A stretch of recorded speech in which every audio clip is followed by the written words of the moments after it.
make your first mistake, lose your first customer, get your first bad review, get it out of the way, get going. He's one of Pakistan's most popular businessmen. Former managing director of Careem, Junaid Iqbal, went from energy trader to primetime TV presenter, a Shark Tank judge, and now an investor. How did he do it? Junaid gives a masterclass in creating your own path, because the right place, right time, and right opportunities are often made, not found. Junaid, you're currently in the media limelight for your role investing on Shark Tank. So I know on Shark Tank Pakistan, there was like one case that just went viral and crazy story. I would love to hear your take on what exactly happened with this pitch. So this gentleman who owns him and his son, they run a small engineering firm out of Pakistan. And he came in asking for, I think it was 300 crores, which comes to, I think, $10 million for a 3% stake in his company. So I think he had, I think maybe revenue of a few $100,000 or maybe inventory of $200,000. So, and it's an engineering company. So we got a little struck by, so initially we thought, was he not familiar with valuations? And so we're all being very nice. He's also a bit older than all the sharks. So deferring to... Yeah, it's a cultural thing. You cannot say, okay, this is ridiculous. But the funny part was after we had said, sir, actually this is not how companies are valued. The kind of company you have, it can be valued at, let's say, 8 times of EBITDA. So that means it would be valued at X. What you're asking for is like X thousand times of that. And once we're done, he starts sort of coming down hard on us. He said, well, I thought you guys were real people and you'd have real money and you'd be able to make a real investment of this size. What is this amount to you? What is this $10 million to you, right? I thought you guys were real sharks. So he turned the table on you. He turned the table on you. So it went really viral. And what's still unclear is that if he was completely unaware or if he was just taking the mickey out of us. Sounds like he played you from the beginning. He played us for virality. We know that though is like, based on many years of leading companies here in the UAE, in Saudi Arabia, and of course in Pakistan. I'd love to understand a little bit about your view on the entrepreneurial ecosystem, the opportunities. What excites you the most in this broader region? I think this broader region is building itself, right? It is becoming a new economic base for the world. Saudi is transitioning itself away from oil, building exciting new industries. UAE has already established itself as a services hub, as a blockchain hub, and it's becoming a global hub of talent. The rest of the GCC countries are also coming up with their own unique propositions in every single aspect. This is one of the fastest growing regions in the world. Yeah, I mean, we've both built companies in this broader region. Each of these markets that you mentioned has a lot of potential and differentiated opportunities. Maybe we start even with your home base of Pakistan and understand a bit more from your perspective. What differentiates Pakistan? Where is the big opportunity in your view coming forward? When I look at Pakistan, especially from a region's perspective, we've had our share of political issues which still continue to remain. That said, we do have a population dividend. We are 240 million people. We know how to create people, that's for sure. When you look at the region, especially you look at all of Middle East, it pretty much imports all of its food. It's very food dependent. Pakistan's GDP, it's 25% of it is agri-based. And yet it is very poorly managed. We've got one of the worst yields in the world. So investment in agriculture in Pakistan, for it to not only grow in itself, but also to be the breadbasket of the region, is a massive opportunity. Agriculture is one major area. Massive area. When it comes to talent, Pakistan has always been a great talent engine, not just for this region, but for the rest of the world. And it's an entire range, right? Whether you look at a construction site in the Middle East or your friendly Careem or Uber captain, you'll see bulk of them being Pakistanis. But at the same time, when you look at doctors, engineers, technology professionals, and even entrepreneurs like Mudassir and so on and so forth, you're seeing Pakistan do its fair share. So skill upliftment is also a massive opportunity in Pakistan What do you think the important ingredients are that these types of countries need to focus on to ensure that top talent would be there, that the right basis is built to create a prosperous economy? Let's take an example of the UK, for instance. It's an established economy, making it hard for capital and talent to exist, and look what is happening in their country, right? So even the most established economies, when their taxation laws, when their immigration laws start to stack up against capital and talent, your economy starts to falter. So if you reverse that same lesson, and when you're trying to rebuild again, all you have to do as a country is get out of the way of capital and talent.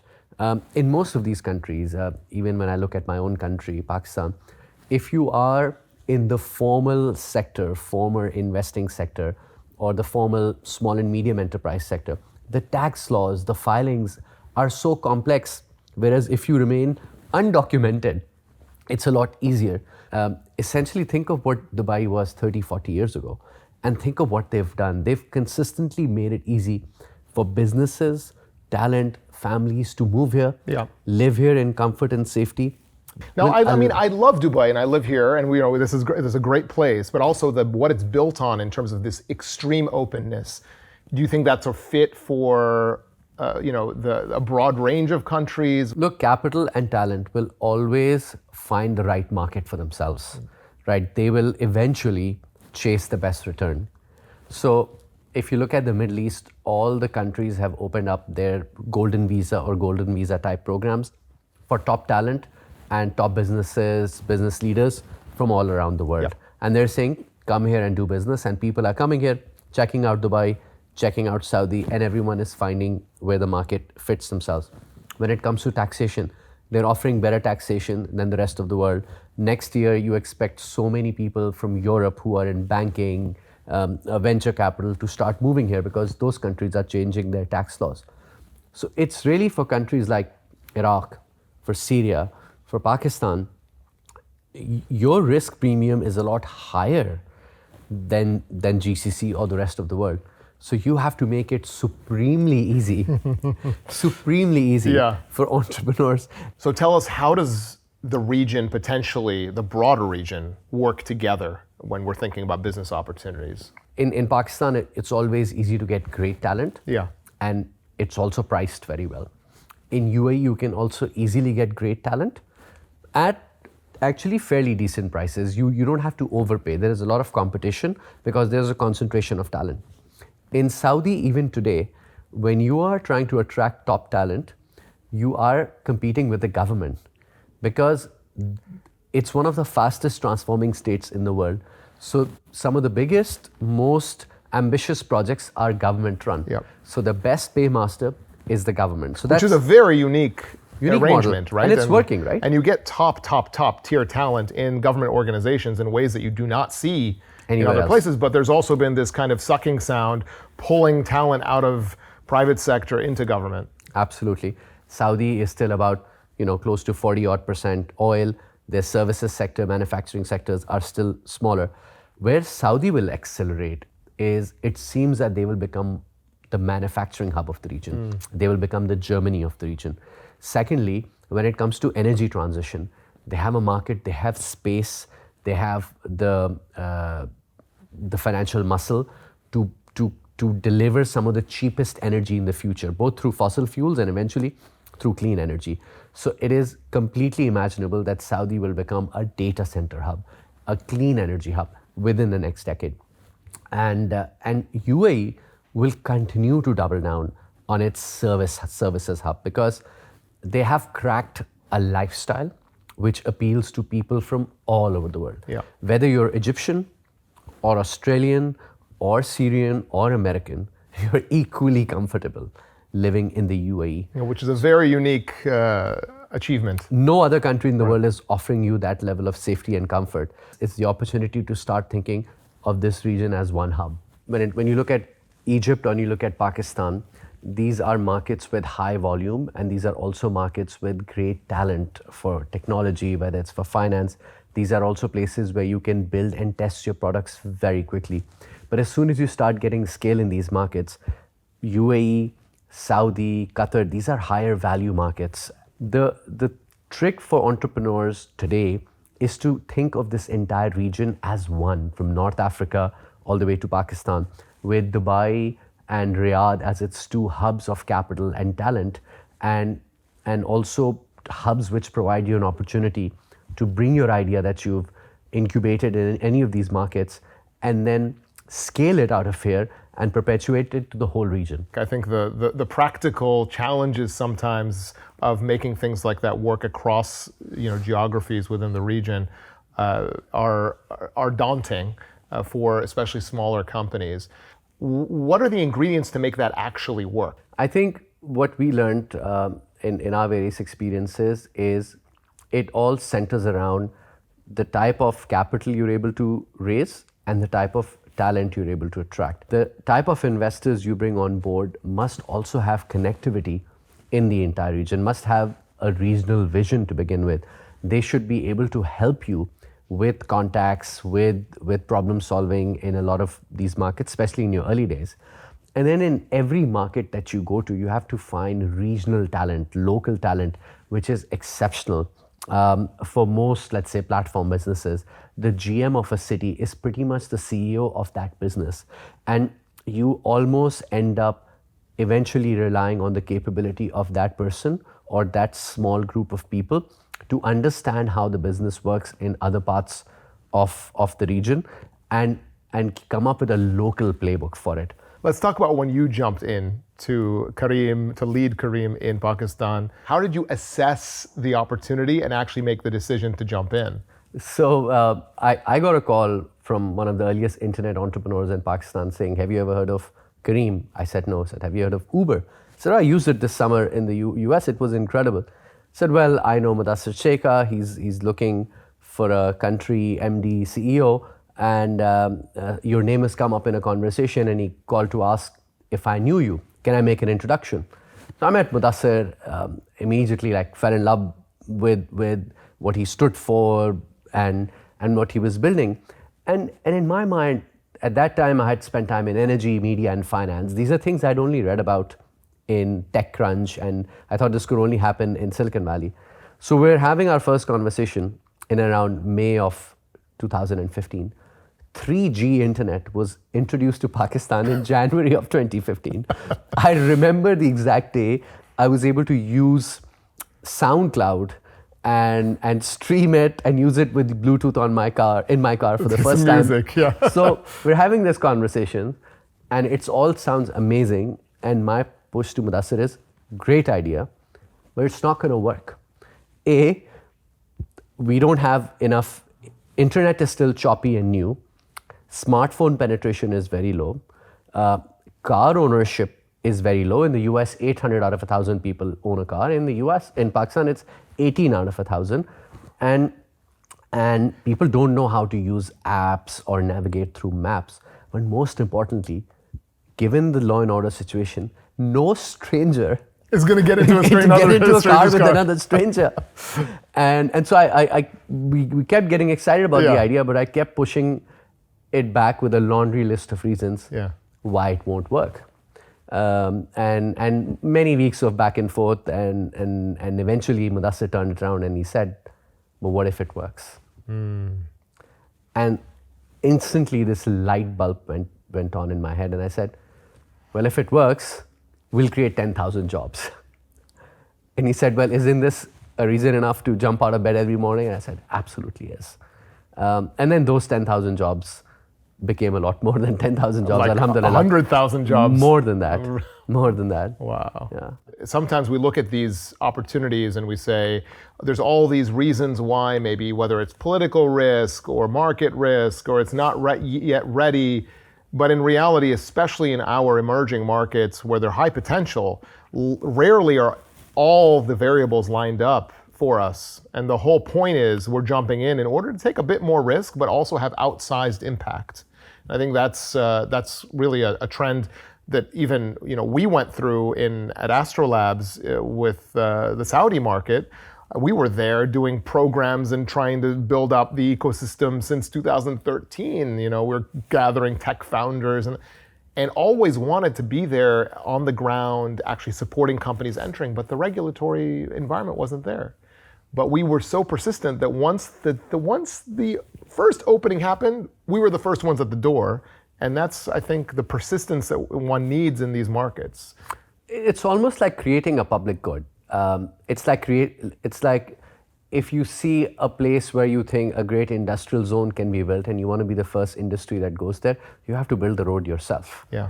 And there is a saying in surfing that if you can already see the wave, it's a little late to get into the water. So you actually have to sort of predict, follow your gut a little bit, and be a little early.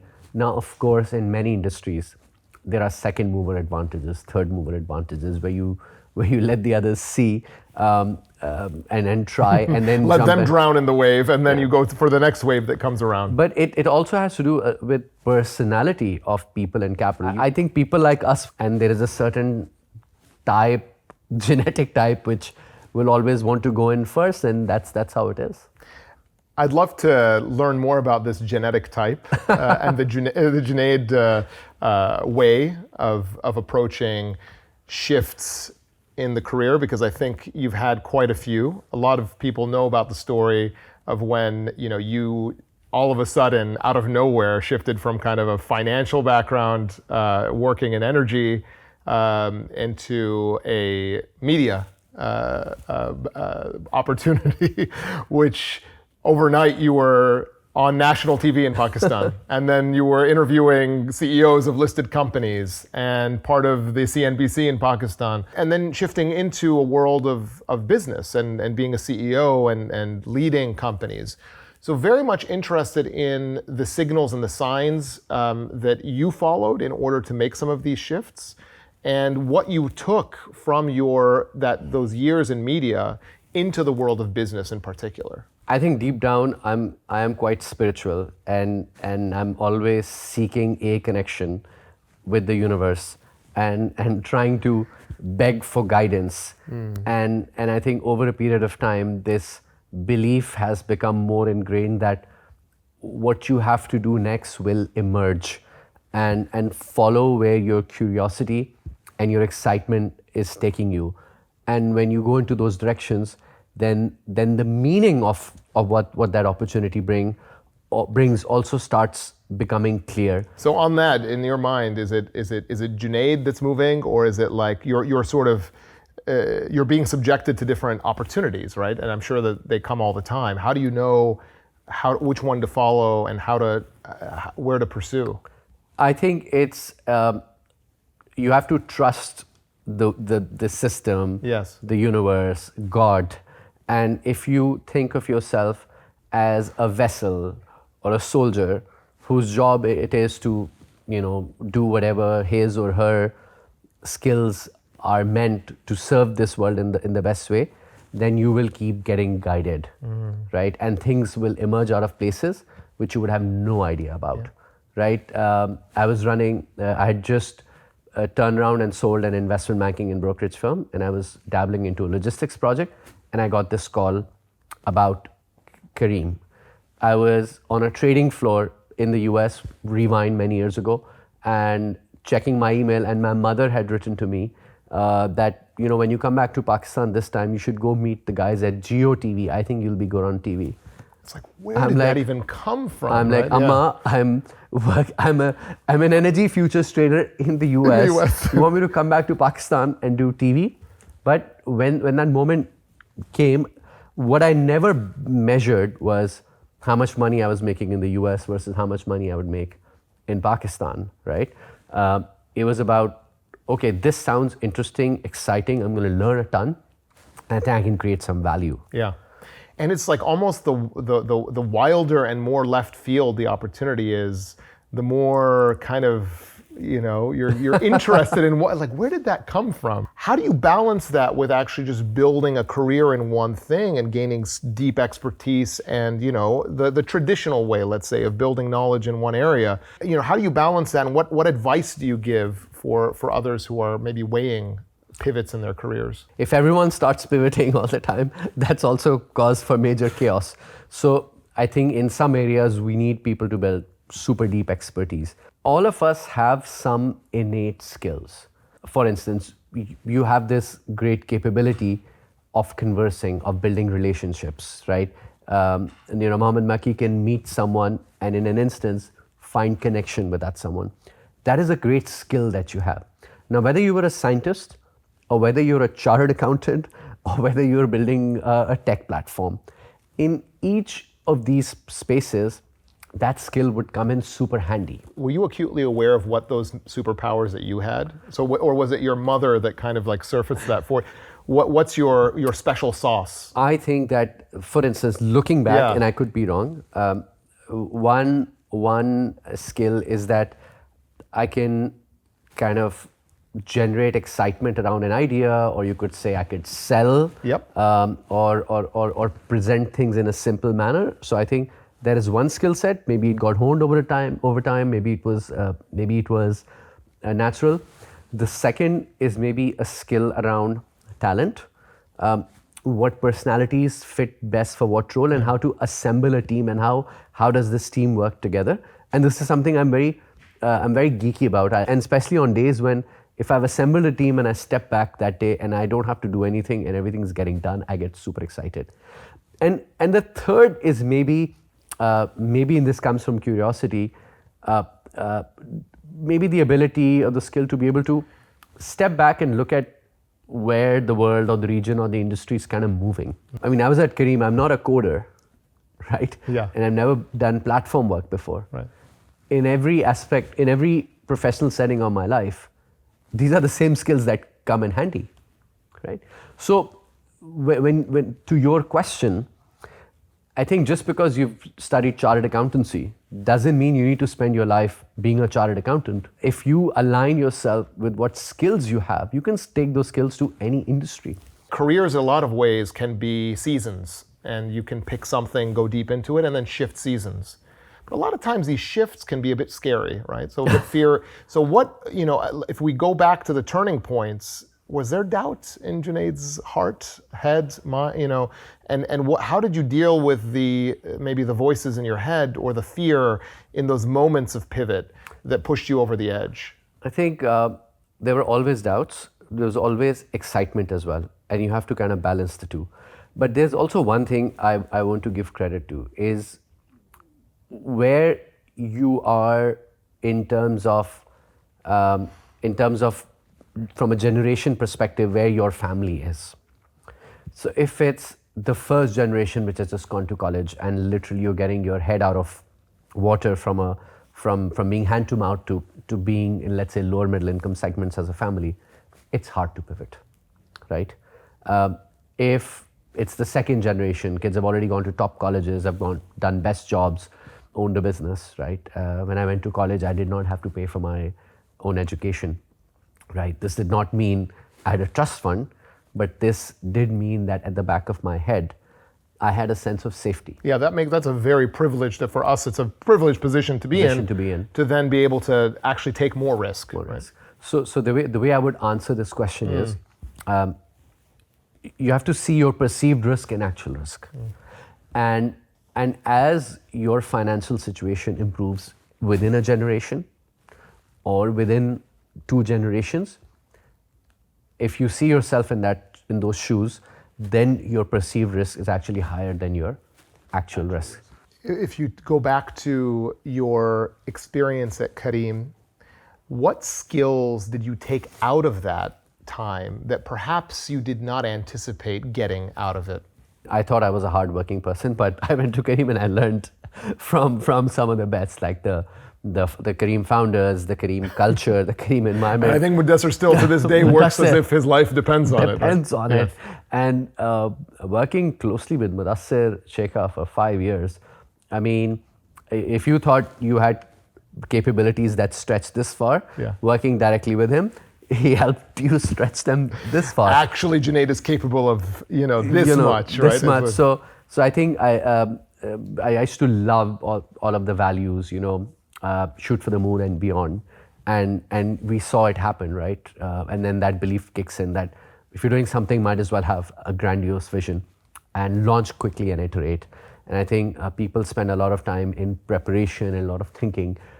Get going, get your first dollar of revenue, make your first mistake, lose your first customer, get your first bad review, get it out of the way, get going. I think this is something we learned at Careem. We also realized, I think at Careem, that if you are building something which is high velocity, high potential, the biggest cost will be talent. If you get talent wrong, if you know you're getting talent wrong, move on quickly, do it in a very fair and caring way, but move on, because if you want to do something crazy and big and do it quickly and do it better than others, yes, you'll find capital, yes, you can find the best technology, but people make a huge difference. So in sum, how did Careem beat Uber in Pakistan? Localization, right? Partnerships and local talent. The way we recruited captains, the way we facilitated captains. We were the first to build background checks for captains, build a lot of security features, so our customer base felt safer riding with us, and our branding was just super cool. and every few weeks we were doing these stunts, and those stunts would make news. Every other week we would do some kind of a stunt. Something crazy. And there are a lot of examples of it. What's your favorite one? So we did what was Rishta Auntie. Rishta Auntie is like the khataba. Okay, right. So like getting people married. Yes. We sent a message. We said we're a platform, and now we're going to do matchmaking. We're going to do matchmaking. Matchmaking. Like, we're going to go from rickshaws and cars to matchmaking. And so we had this lady who was a khataba, like a matchmaker. Or in Pakistan, she's called a Rishta Auntie. And so we had her driving around in a car with a captain, and you could book the Rishta car type and get a consultation from her. That's amazing. I mean, this is localization, right? I mean, it's like from the joke to the way, I mean, you cannot just parachute in and create that. But so a third of the people thought this was super clever. Yeah. And they found it funny. They were trying to book it probably with everybody. Book it. Some people were confused, like, wait, what? And then, of course, some people were very, very angry. It's a little bit on the edges of... And also because young women were a large part of our customer base. In fact, they were the best. They were happy because we were servicing them, right? Yep. And then years later, we did a campaign to market our bikes. So instead of saying, hey, the cheapest ride in town, so we made funny content, like, you know how sometimes your mom is running after you with a slipper. Yeah. So like, you wanna run away from your mom's slipper?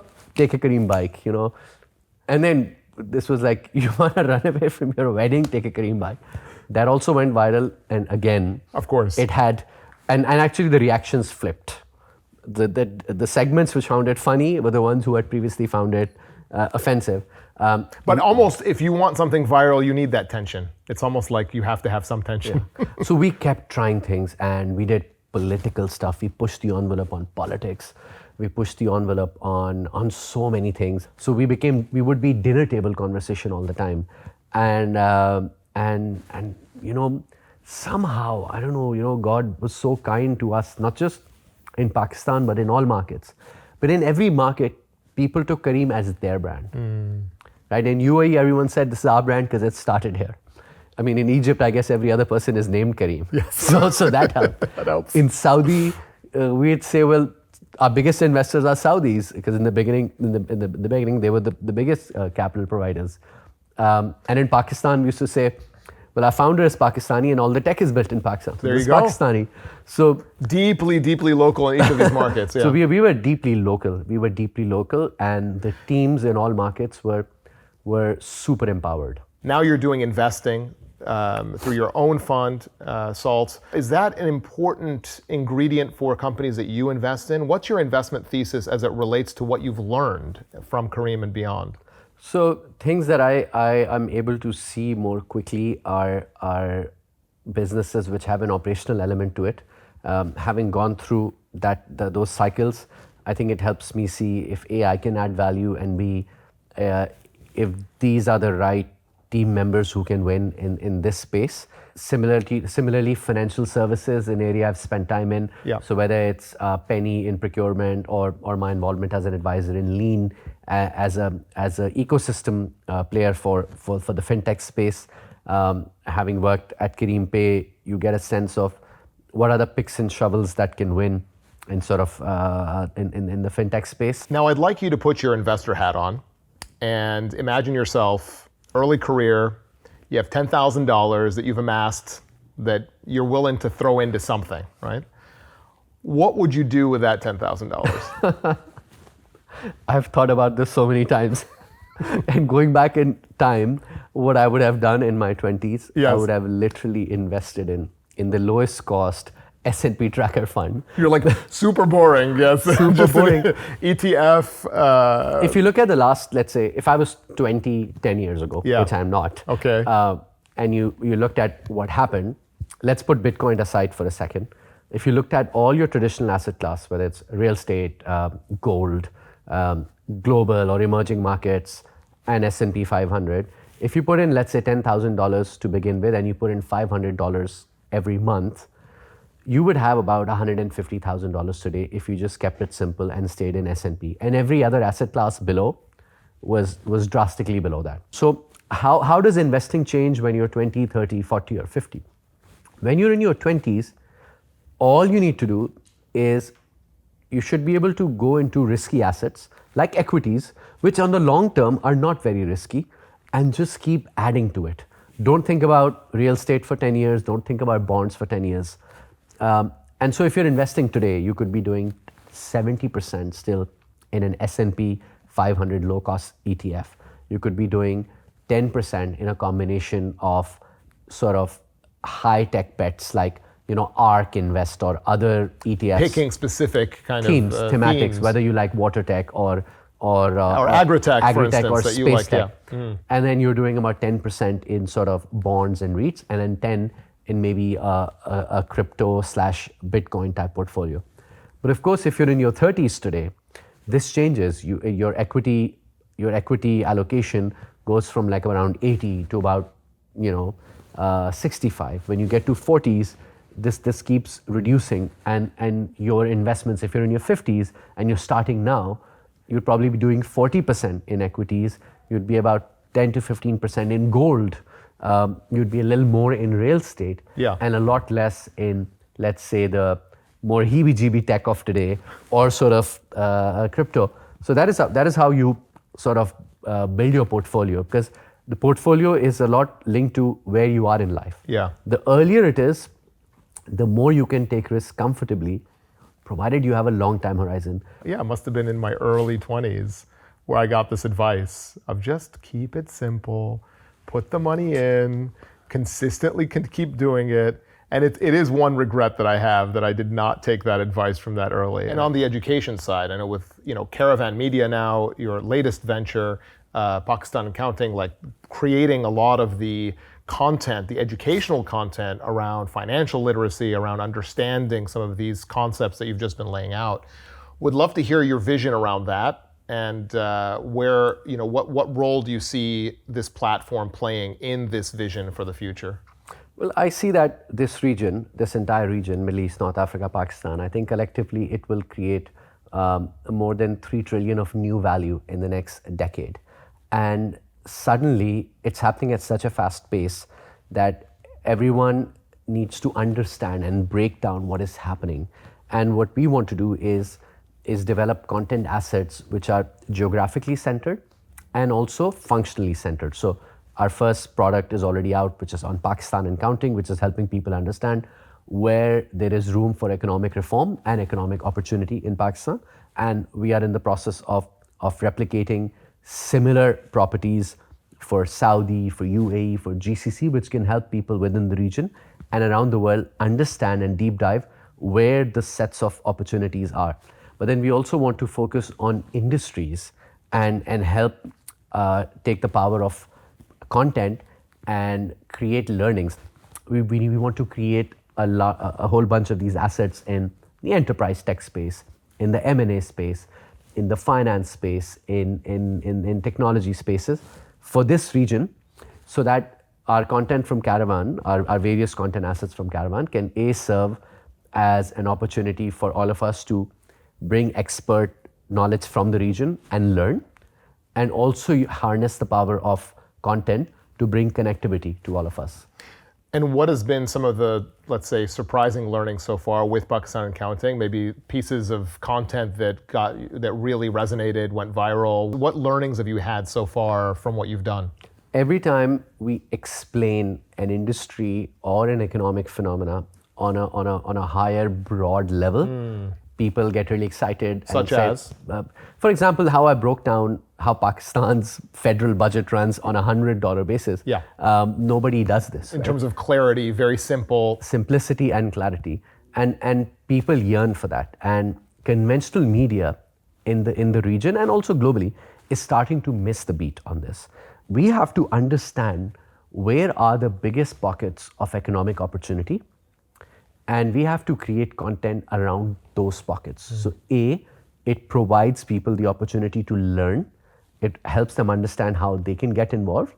It also helps them get insights and clarity on who are the players who are trying things in this particular area. The initial response is that people want to learn, and they want to learn from people they trust in that particular industry. You're starting with Pakistan, these expanding across the region. How do you make a business like that actually work? It's a tough industry to actually make money in. If you think about it, content itself is a platform today. It's an opportunity for viewers and advertisers to come together. So niche content has the power to create multiple revenue streams, whether it's sponsorship, whether it is grants from governments, whether it is premium content, which includes newsletters, reports, and whether it is events. So the idea is to create multiple media properties, and each property eventually has multiple revenue streams. And you build it using a core team which has capabilities in research, in social media, in production. And as compared to traditional media, you have to produce the same content or better content at a fraction of the cost and at a fraction of the speed. And what's the next big pivot for Junaid? Is there potentially a political future for Junaid? I think I've not thought about that, but I think I'm currently very excited about what we're building at Caravan. The region's history has been built around connectivity through caravans, whether it's wars, whether it's commerce, whether it's passing of tradition, knowledge, literature, and religion. And I think I would like to spend the next few years building out this platform and seeing how we can contribute to helping, to being the witness of this region's economic rise, and in our own small way, be an enabler of this region's rise. Well, I look forward to seeing the amazing things that you put together. If you don't mind, I'd love to end with a quickfire round of questions. Wow, these are always scary. A Pakistani startup you think is going places? Abhi Finance. What do they do?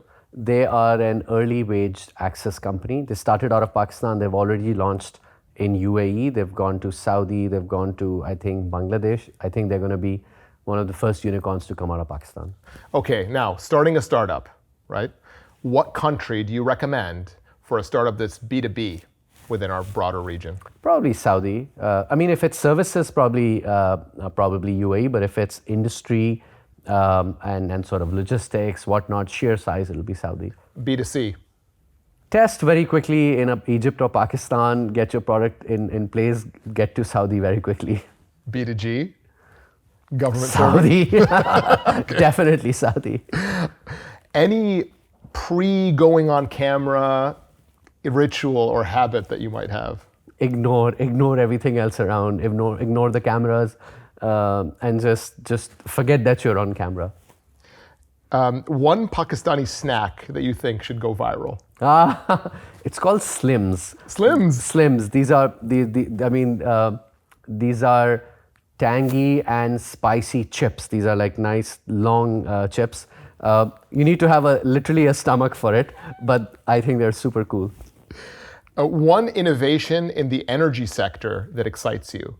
I love what's happening in the renaissance of nuclear energy, because of course we've been working, the whole world has been working on solar tech, battery tech, but with the emergence of AI, the projected energy needs of the US are completely changing. The demand for electricity is going to go up exponentially. Hence these fourth generation nuclear power plants, which are, when we think nuclear, we think Fukushima, so that scares us. But what has happened since Fukushima is your fourth generation nuclear power plants, they are smaller, they're more tactical, they're built faster, and the technology for disposal of nuclear waste has drastically improved, which is why you see the biggest billionaires in the world like Bill Gates getting superbly behind this technology. So while all eyes are on solar and wind, I think what will come out of left field will be this fourth generation nuclear technology. Well, thank you, Junaid, for joining me here on Money Moves. Thank you for having me. It was a pleasure to be here. Junaid talked about how sometimes the right opportunity just emerges completely out of the blue. When was the last time you took a career risk? Let us know in the comments.